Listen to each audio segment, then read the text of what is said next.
اللہ تعالیٰ عنہ فرماتے ہیں، سرکار دو عالم صلی اللہ علیہ وسلم کی سخاوت کی بات ہے۔ حضرت عقبہ فرماتے ہیں صلیت مع النبی صلی اللہ علیہ وسلم العصر،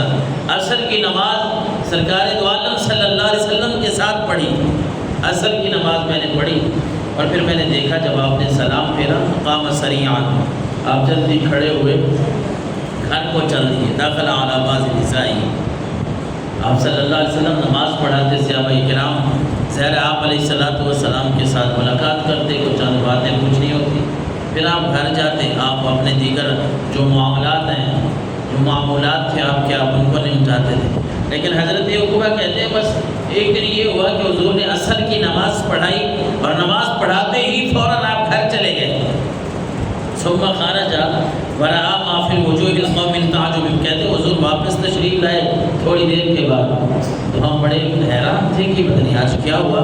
آپ نے کسی سے ملاقات نہیں کی، کوئی ٹائم نہیں دیا، آج آپ عصر کی نماز پڑھا کے فوراً جو ہے وہ گھر چلے گئے ہیں، وجہ کیا ہے؟ حضور واپس تشریف لائے تو آپ صلی اللہ علیہ وسلم نے صحابہ کرام کو وہ بات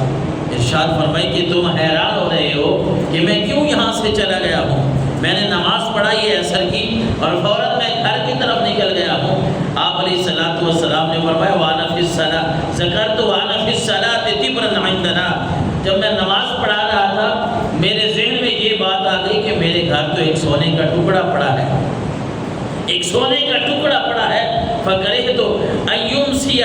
عِندَنَا فَأُمِرْتُ بِقِسْمَتِهِ، کہتے حضور نے فرمایا لوگوں میں اس لیے چلا گیا تھا کہ میں اس بات کو اچھا نہیں سمجھتا کہ میرے گھر میں کوئی چیز پڑی ہو اور پھر میں نماز کے لیے آ جاؤں، پھر میں یہاں آ جاؤں، لہٰذا میں گھر گیا،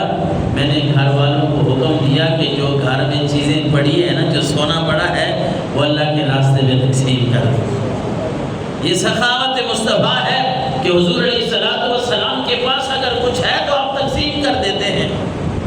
وہ مسجد نبوی شریف میں ڈھیر لگ گیا ایک دفعہ سونے کا، جواہرات کا، تو آپ نے حکم دے دیا۔ یہ نہیں ہے ہماری طرح کہ آج ہم آپ کی امت ہے تو ہمیں بھی سوچنا چاہیے پیسہ اکٹھا کرنا کوئی گناہ نہیں ہے، منع بھی نہیں ہے،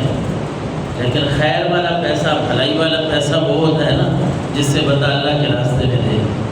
اس سے پھر زکوٰۃ بھی نکل رہی ہو، پھر وہ اللہ کے راستے میں بھی خرچ ہو رہا ہو، پھر اس سے بندہ اپنے لیے جمع بھی کر رہا ہے، یہ پیسہ تو بھلائی والا ہے۔ اور اگر صرف اس طرح ہو کہ بس میرے پاس ہو، اس کو میں نے ہوا نہیں لگانی،